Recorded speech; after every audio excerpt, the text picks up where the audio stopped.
My name is Rashaan Morris. I'm a resident here of San Ignacio, and what you see here is my garden. This garden started going for a year and a couple months, and I've been able to grow around 30 different types of vegetables. I've been able to grow eggplants. These are string beans. I have carrots. I have cabbages, sweet peppers. I have something called kale, which is a leaf very good for antioxidant, being an antioxidant. I have lettuce that I'm letting it mature so that I could get the seeds from it. There's also a kind of onion that I really like called scallions, and I've been able to grow that as well. And I just learned that these are the kind of plants that when you plant them, they will grow some offshoots beside them, and you can take those out and replant them, and those will grow into another mature plant. So this just keeps multiplying. I haven't grown from seedlings a scallion since I started, and I've had it since I started. I've been doing this for my family and I to keep myself healthier and to be able to just get something from my home, come right to my garden, and go back into my home. I don't need to walk the distance to go to the market to do these things again. This has helped me a lot mentally and physically. I was tending to eat a lot of junk food, a lot of street food, but now I come to my garden, I make food for myself from my garden. I have some eggplants that I've been able to roast and bake, and they're really nice. On this bed I have the cabbages, I have some lettuce, and I have cilantro. In the ground I have cilantro that they're gonna grow, I guess, in the next couple weeks. But what I have here is I'm letting these lettuces go to seed. And that's important for me because I want to be able to get my own seeds.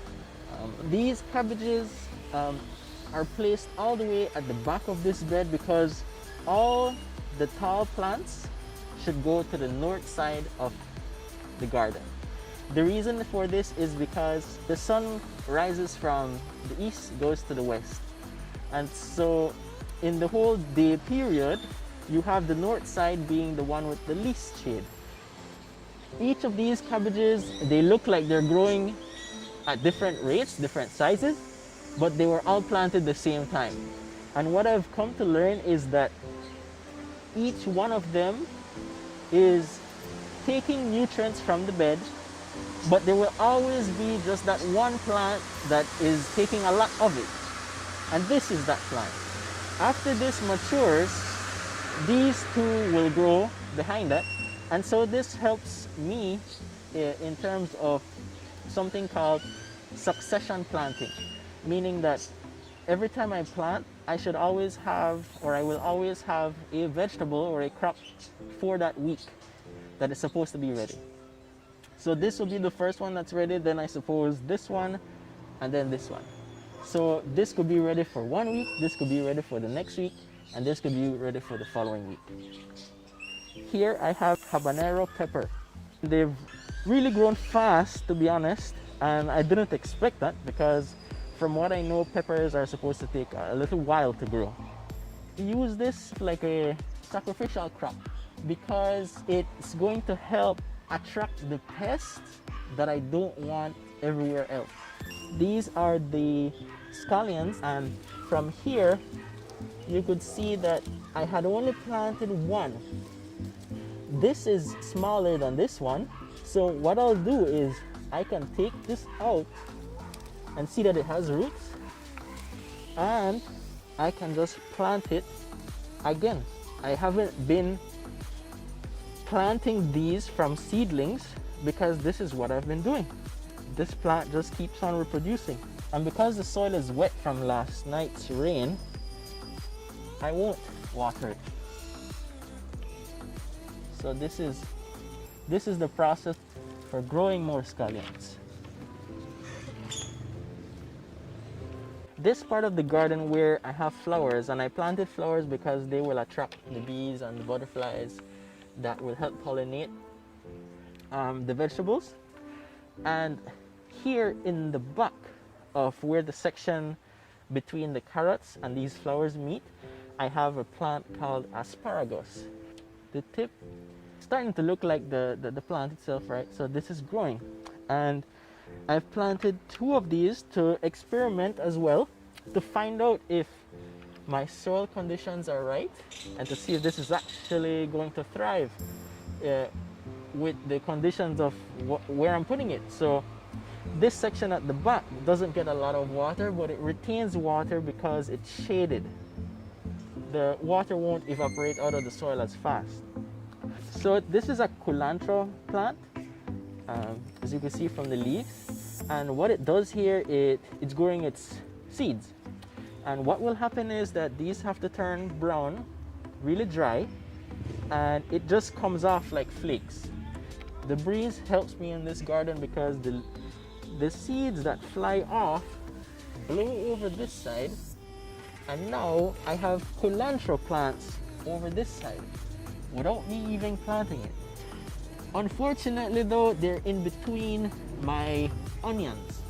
So what I will do is let them grow a little bit bigger and then take them out and then plant them wherever else I want them to be planted.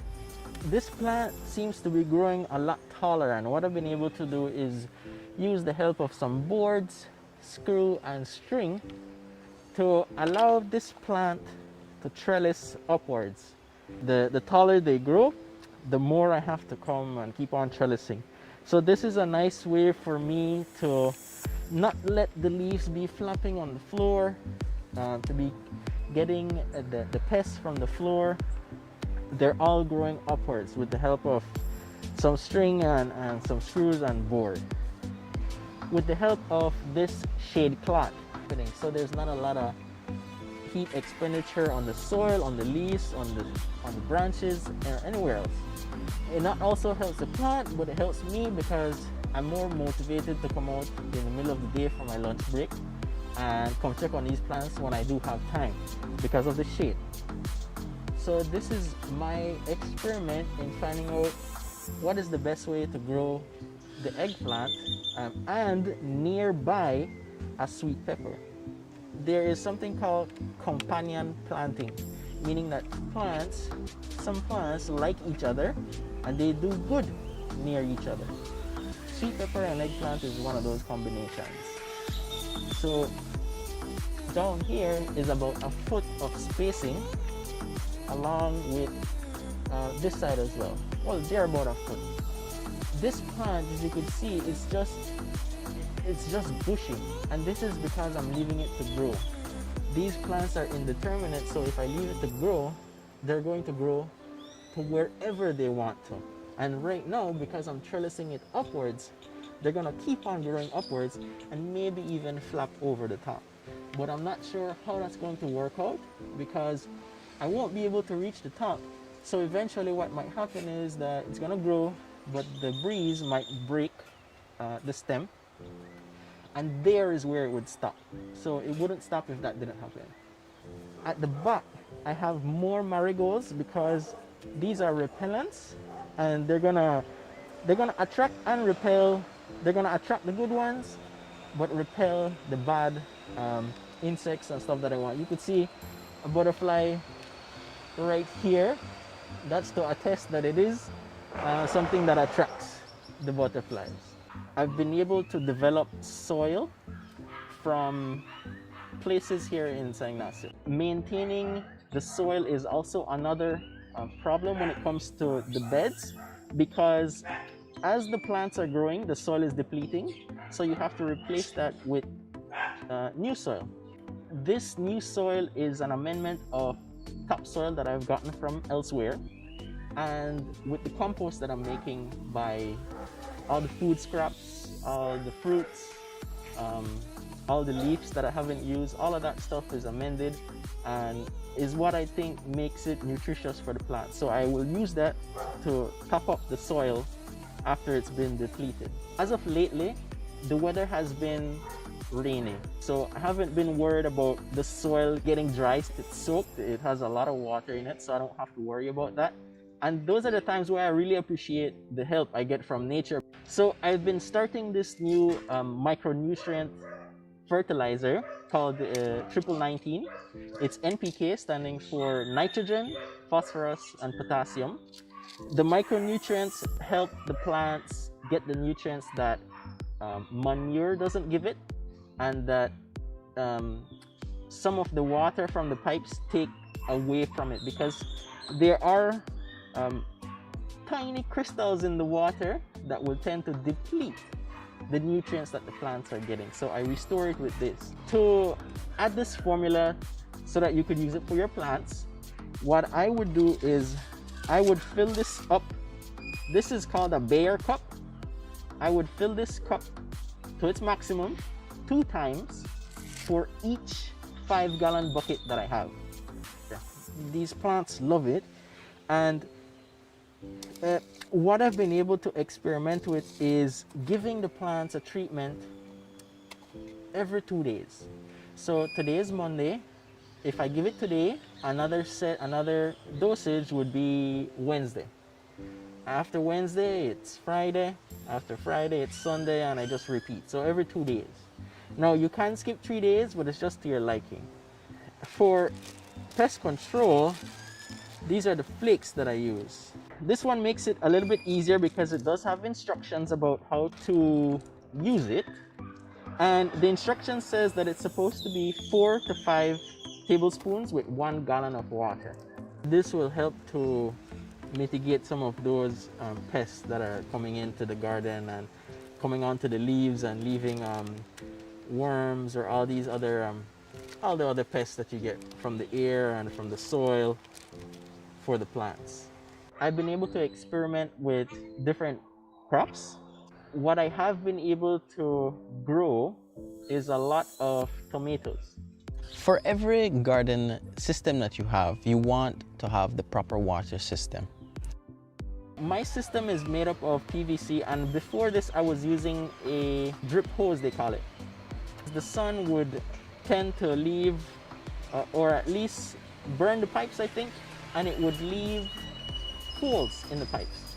So whenever I would come and I turn on the faucet to feed the plants with water, some of these pipes are open and they're just throwing water everywhere. Using containers can have its cons as well, because what tends to happen in containers is that the soil hardens up really quick. The roots need space to grow. They need soft, fertile soil. Everything that you've seen, I've done the drip irrigation because of YouTube. I saw the tutorial and I followed it. The measures that they use on YouTube sometimes aren't relatable to us here in Belize. I've always tried to find another way of doing it as opposed to what they have on YouTube, which would in fact give me the same end result. That's what I want. So I've been able to find out that 4 of this, I can put it in this bottle that's a pressurized bottle, because using the spray bottles that the hairdressers use is very inefficient for me. I would have to come and do individual leaves, and that's gonna take well over 2 hours, 3 hours maybe. And so it wasn't efficient for me because it takes too much time and I don't have all that time in the morning. This has helped motivate me to see that stuff is growing in my garden and I'm able to just eat it. This has helped me a lot as well in terms of what it takes to practice discipline, because discipline is a big role when it comes to maintaining this garden. Before I start work in the morning and after I finish work in the evening, I would come to check up on my plants. What I would do is make sure that I'm maintaining that the leaves are always green. So sometimes the leaves would have colors on them, brown.